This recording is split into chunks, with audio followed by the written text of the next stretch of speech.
Hola, soy Águeda Castro, investigadora predoctoral de la Universidad de Barcelona y miembro del Centro de Investigación Biomédica en Red en Salud Mental.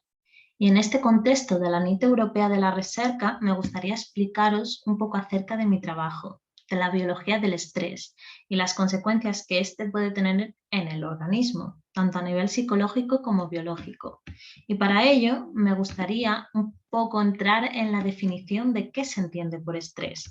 Según la RAE, es una tensión provocada por situaciones agobiantes que originan reacciones psicosomáticas o trastornos psicológicos, a veces graves. Sin embargo, para los que estudiamos en este campo, en este ámbito, esta definición se nos queda un poco escueta, por lo que preferimos decir que el estrés es un conjunto de respuestas fisiológicas, emocionales y comportamentales que ocurren frente a una demanda externa. Es una reacción adaptativa del organismo y nos prepara para afrontar ciertas situaciones, como pueden ser pues, un exceso de trabajo, una discusión, el gustar o no, el tener deudas, un hijo, la muerte, incluso la actual pandemia del coronavirus, que nos producen estrés. Sin embargo, no todos los individuos que experimentan este estrés psicosocial responden de la misma manera. Algunas personas, ante estrés psicosocial crónico, pueden llegar a desarrollar trastornos de ansiedad y depresión. Pero ¿por qué hay algunos sujetos más vulnerables a estrés? Para responder a esta pregunta, conviene entender un poco mediante qué mecanismos el estrés se inserta en nuestro cuerpo, actúa en nuestro cuerpo. Y para ello es necesario explicar qué es el eje hipotalámico hipofisario adrenal, el cual se inicia en el hipotálamo, que es esta región pequeñita de aquí, que es una región del cerebro que se encarga pues, de regularnos, de regular nuestro cuerpo, como puede ser regular la temperatura corporal. Y ante una situación de estrés, se activa y secreta una serie de hormonas que en la glándula adrenal producen cortisol, el cual en el torrente sanguíneo tiene una serie de acciones como aumentar el azúcar en sangre o aumentar la presión sanguínea o incluso disminuir la sensibilidad al dolor que hacen pues, que afrontes la situación de estrés con energía, te dan un pico de energía para que la afrontes bien. Y cuando el propio hipotálamo detecta que los niveles de cortisol son excesivamente altos, dice, bueno, pues ya está, baja los niveles de cortisol en el organismo y pues has reaccionado a la respuesta con energía. Entonces, ante un estrés agudo o lo que se conoce como euestrés, pues el cortisol, que serían estos puntos de aquí, se eleva en una serie pues, de minutos, incluso una hora, y después baja frente a alguien que no se haya sometido a estrés. Esto pues pasa ante un examen. Tú pues tienes un pico que te da energía y después baja. Es una respuesta adaptativa y de supervivencia.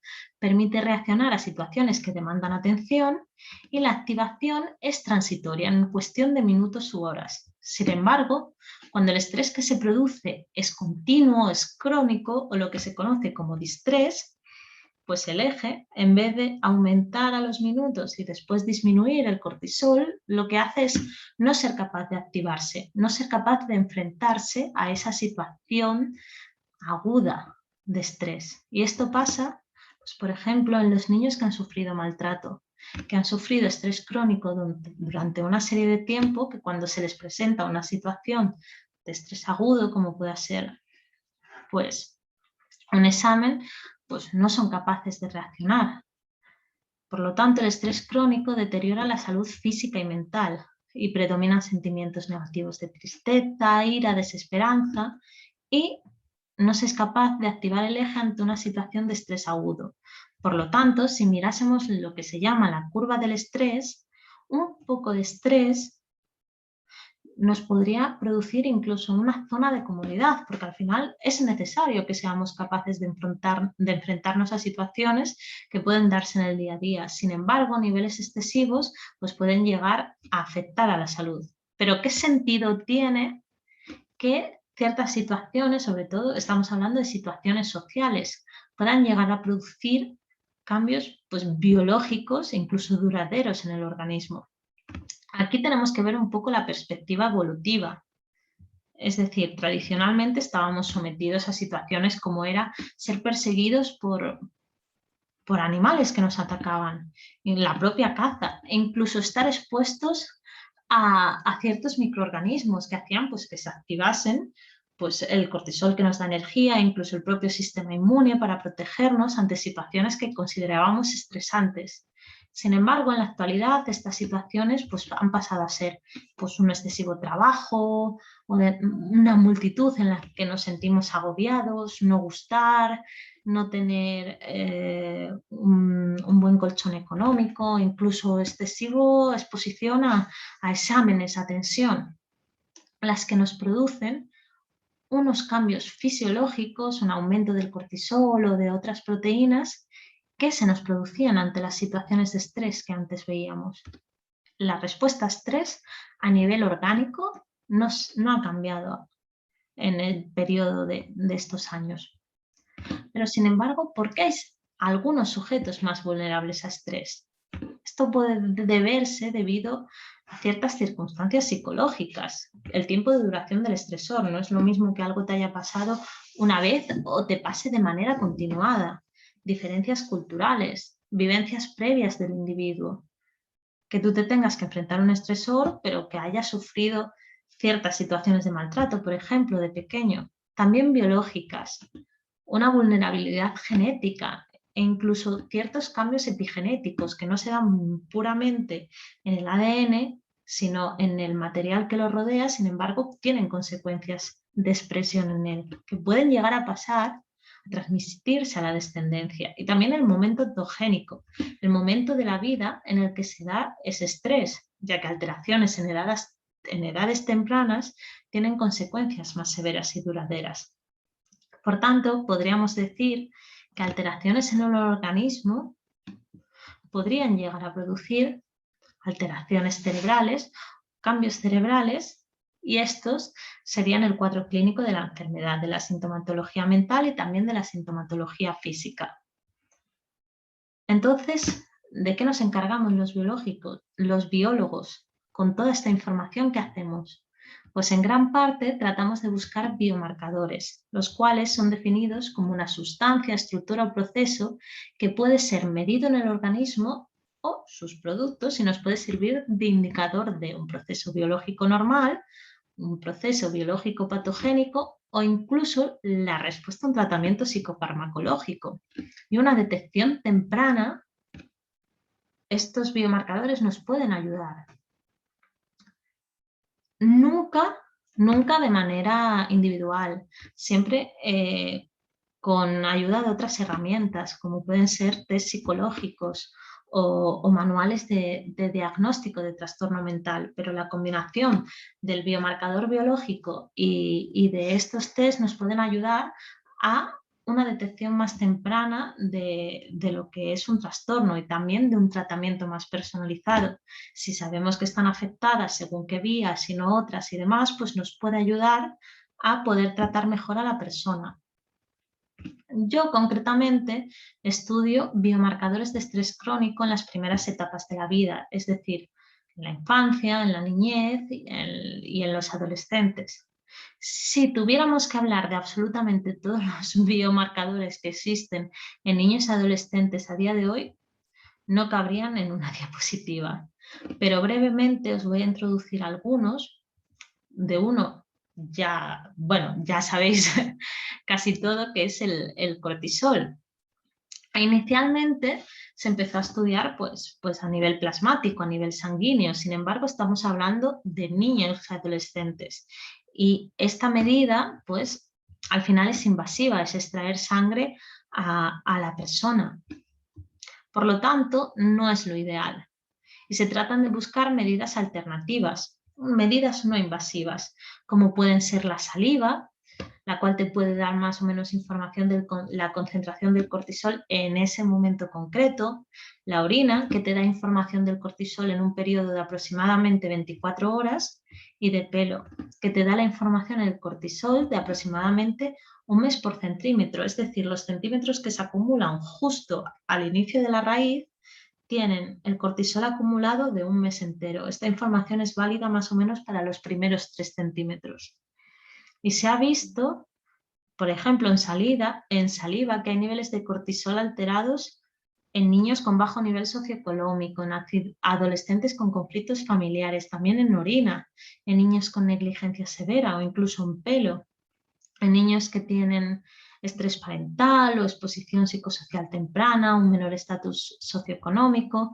Y no es el único el cortisol, también existen biomarcadores inmunológicos, como son las citoquinas, que son unas proteínas que se intercambian entre células que sirven como de información, como avisadoras, las cuales, pues algunas se han visto también aumentadas, igual que los anticuerpos, que son proteínas que nos sirven para defendernos de patógenos, se han visto aumentados en niños que viven eventos estresantes o traumáticos, o en niños con ciertos trastornos psicopatológicos o incluso que han sufrido abuso sexual.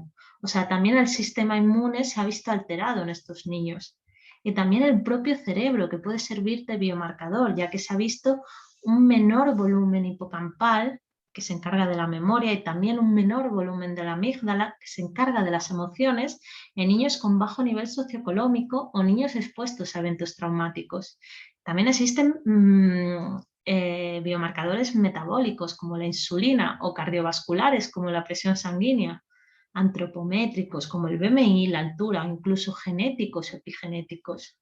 Hay biomarcadores de todo tipo que podemos utilizar siempre para ayudar en el diagnóstico psiquiátrico y en la intervención.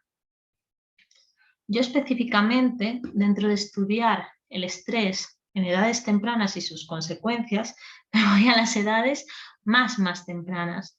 Estudio el estrés durante el embarazo y las consecuencias que puede tener, pues, en el desarrollo del niño.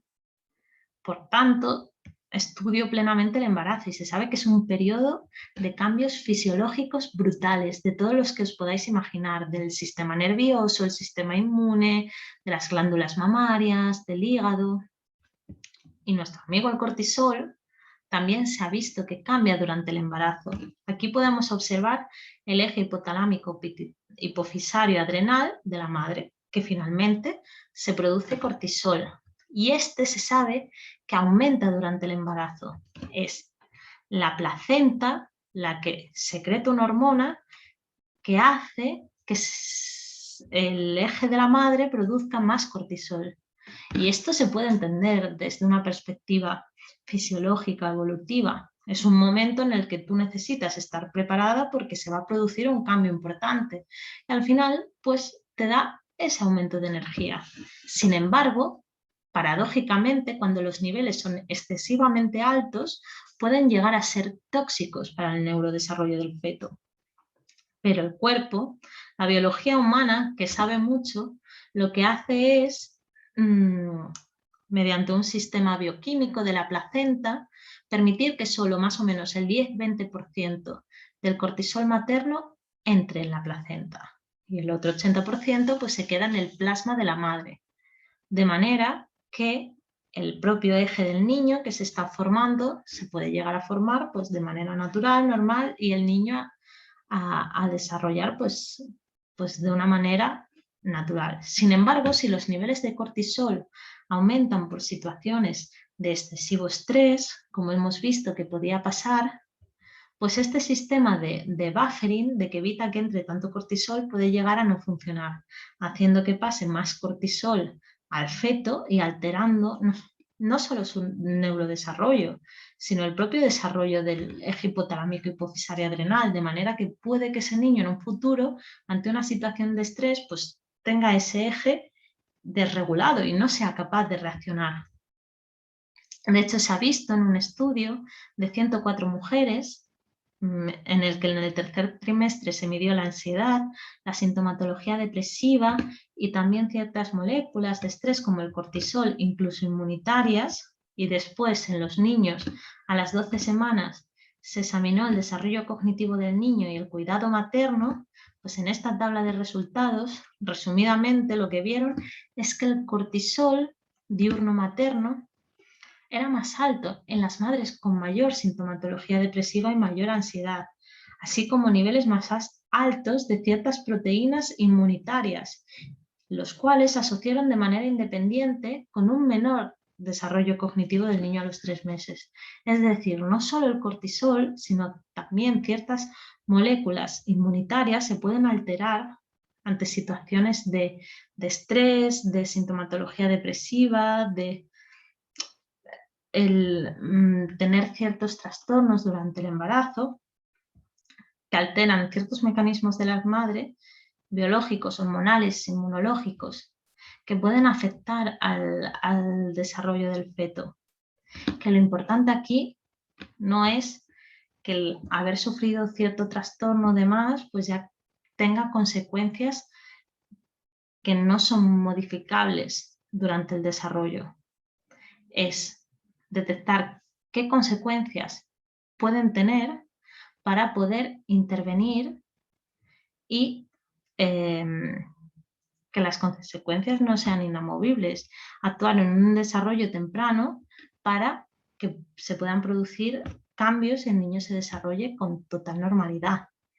Por tanto, nosotros en nuestro grupo estudiamos una cohorte también de madres-hijos de 150 mujeres primíparas de la población general, en una edad comprendida de 18 y 40 años, las cuales seguimos desde el primer trimestre de embarazo hasta el primer año de vida del niño. Es una colaboración entre la Facultad de Biología de la Universidad de Barcelona y el Hospital Clínic. Aquí se puede ver en esta mega tabla que desde la primera semana hasta el primer año de vida del niño, primera semana de embarazo,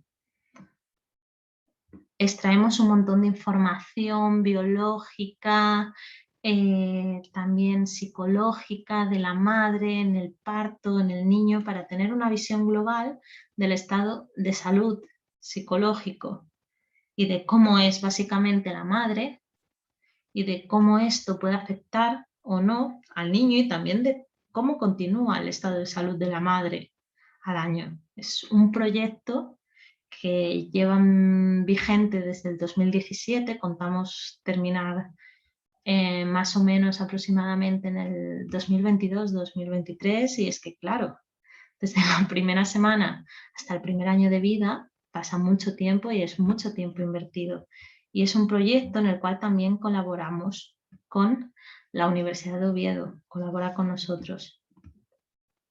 Y en resultados preliminares, lo que hemos visto es, midiendo en los 3 trimestres de embarazo, tanto la sintomatología depresiva como el estrés percibido y el cortisol en la saliva, para medir, tener información de lo que es el ritmo circadiano, de cómo se comporta el cortisol a lo largo de un día. Y para ello cogimos una muestra a la mañana, a los 30 minutos de levantarse, antes de comer y antes de dormir, para poder ver este patrón que si funciona de manera correcta, pues tiene un pico más o menos a la media hora de despertarse y después va bajando a lo largo del día, lo que nos da esta energía ante una situación pues diaria de despertarnos, activarnos y poder afrontar el día. Entonces lo que hemos visto es que las madres con mayor nivel de sintomatología depresiva en el primer y segundo trimestre, que son estas de aquí rojas, tenían mayores niveles de cortisol a la tarde y a la noche. Es decir, la curva del cortisol se comporta de manera distinta, baja menos. Esto en el tercer trimestre no lo observamos, muy probablemente porque el cuerpo eleve otro tipo de hormonas, como son la oxitocina, que sean preparatorias para el parto, de manera que este cambio se enmascare. Pero lo que nos dice es que estamos ante un eje desregulado que puede tener consecuencias en el feto. Y aunque sí que es verdad que en el primer trimestre los niveles de estrés percibido hacen que haya en general mayores niveles de cortisol a lo largo de un día, si observamos las curvas de cómo el cortisol se comporta, son más o menos similares entre las madres con mayor sintomatología, con mayor estrés, y con menor, aumentando un poco a la mañana y después bajan más o menos de la misma manera. Es decir, es la sintomatología depresiva, son los trastornos o el riesgo de padecer un trastorno los que pueden alterar el ritmo circadiano del cortisol, las hormonas, y llegar a producir pues, consecuencias en la madre una vez el niño haya nacido y en el neurodesarrollo del propio niño.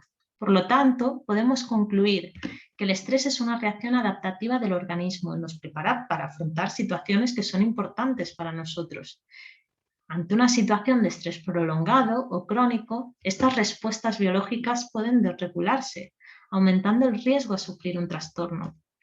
La vulnerabilidad al estrés viene dada por una interacción entre factores psicológicos, genéticos y ontogénicos.